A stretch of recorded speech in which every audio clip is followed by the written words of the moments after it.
Yo, we're doing a whiskey announcement of a bottling for Patreon people to claim.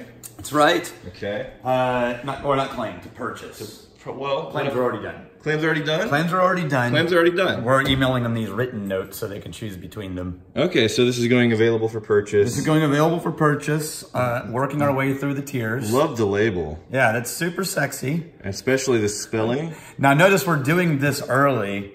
And so, who put Wyoming? That's funny.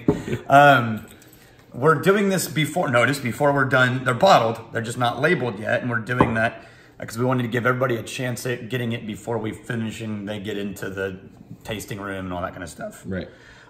So, what does it taste like? Yes. Now this is, here's one for you. Remember that when we got this barrel, it was 5 years old. Right. And Sam Mead and Nancy Fraley picked it. Sam Mead, the distiller, and Nancy Fraley, the nose, who helped them develop their flavor on the second round. Right. And then it stayed here for over a year.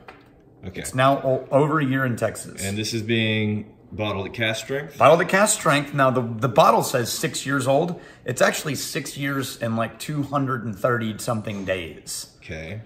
So it's crawling into 7 years old. And that last year and a couple hundred days in Texas made a big difference. Yeah, it made it very... So when we got it, so I'm getting that Wyoming eucalyptus sweetened black tea. Yeah, that's what it started as. On the nose, that's what I'm getting. And there's also some character behind that. When it got here, it tasted right on profile with, if you've ever bought a Wyoming whiskey, it tasted like that.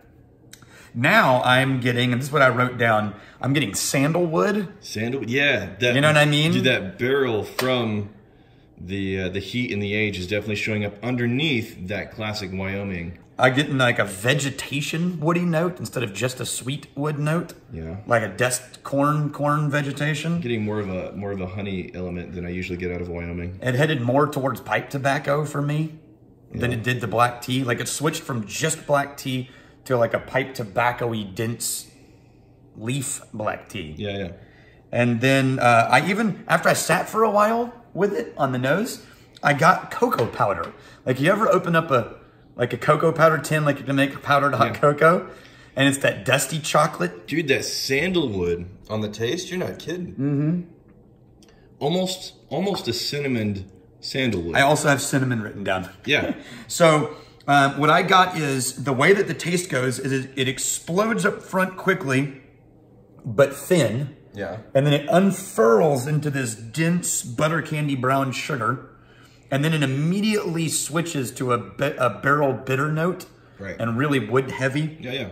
But it's still, the black tea that I loved in Wyoming, it comes back in the aftertaste. Yeah. At the end, it resolves into the black tea note. And then if I sat with it for a while, I ended up with licorice and cherry.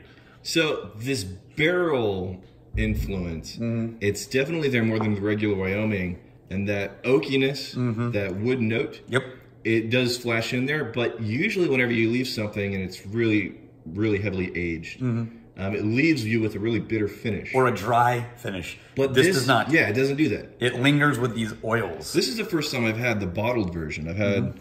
From the barrel version. Yeah, I've had from the barrel, but this is the finished bottle. Nice? Yeah, yeah, it's real nice. All right, so these are the Crowded Barrel website. We'll put a link in the thing and rock and roll stuff. Bye.